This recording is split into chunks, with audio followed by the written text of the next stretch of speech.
All right, let's dive right into this explainer.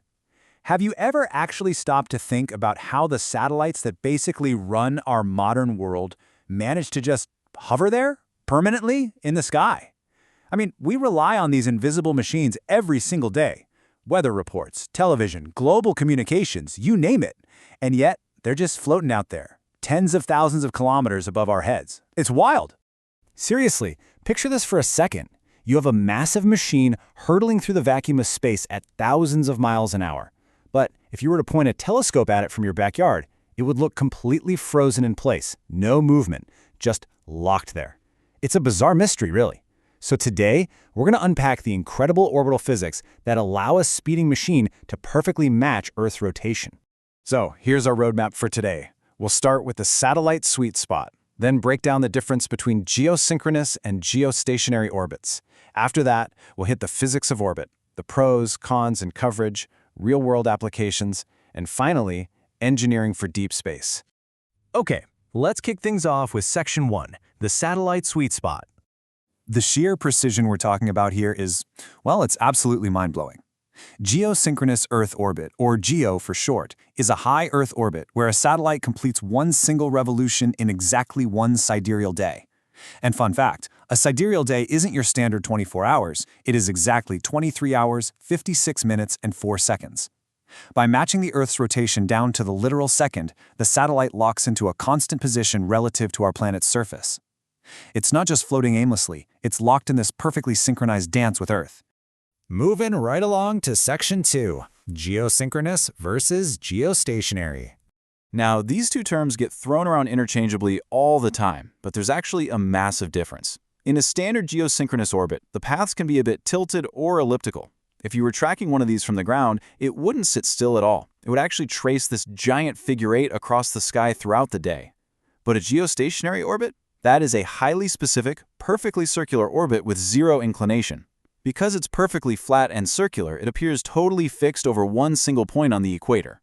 So the golden rule here is every geostationary orbit is geosynchronous, but definitely not every geosynchronous orbit is geostationary.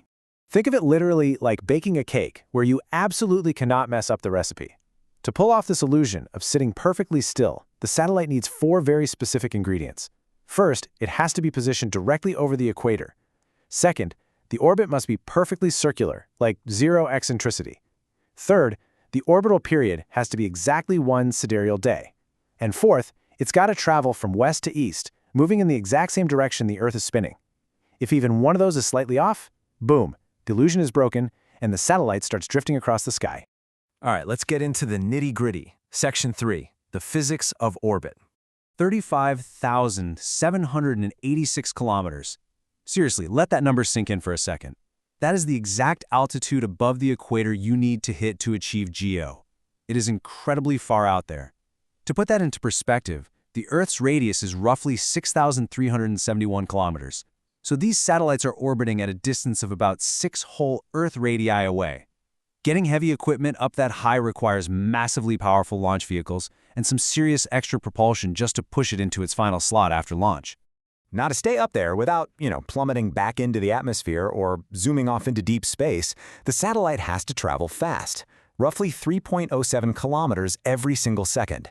It's kind of like if you're driving on the highway perfectly parallel to a speeding train. If you match its speed exactly, the train looks completely stationary outside your window. The satellite is doing the exact same thing, matching its angular velocity with the Earth.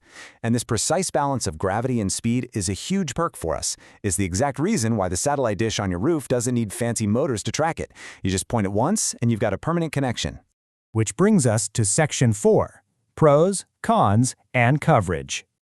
Here's where it gets really cool.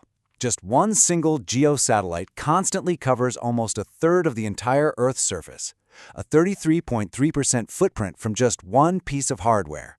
Because it has such an incredibly wide view, it means you literally only need 3 evenly spaced GEO satellites to get near global coverage.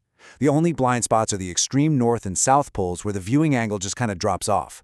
But hey, there's always a catch, right? Sending a signal over 35,000 kilometers out into space and then another 35,000 kilometers back down, well, that takes time, even traveling at the literal speed of light. This creates a built-in one-way latency of about 240 to 280 milliseconds.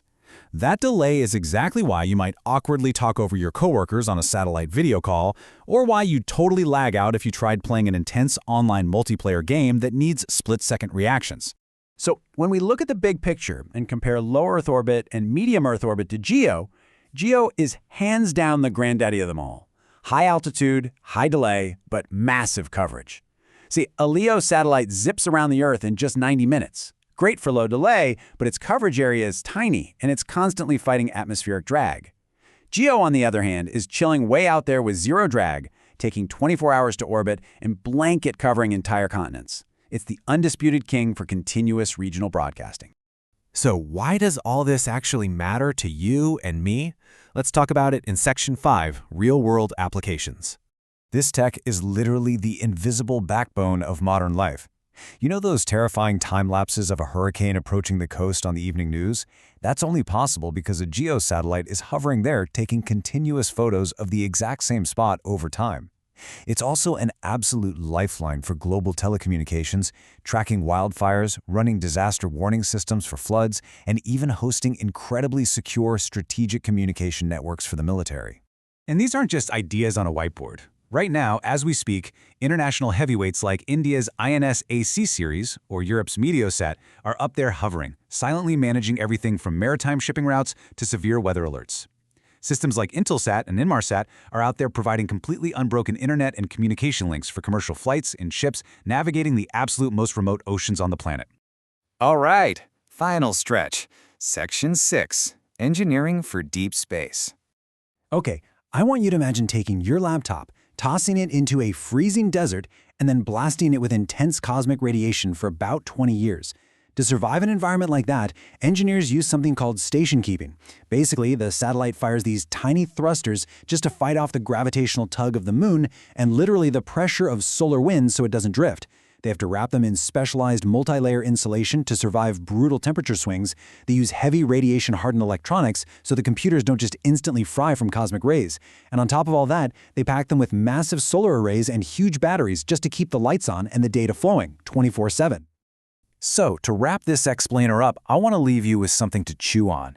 Space is vast, sure. But geostationary orbit, that is a super limited piece of cosmic real estate. There is only one equator. International agencies already have to rigorously coordinate every single orbital slot and radio frequency so these multi-million-dollar machines don't literally crash into each other or jam each other's signals. As our sky gets more and more crowded and our appetite for nonstop global data just explodes, how are we going to manage and protect this incredibly vital, completely finite ring of space? It's going to be a massive challenge for the next generation of engineers. Anyway, thanks for learning with me today. Keep asking those big questions, and always keep looking up.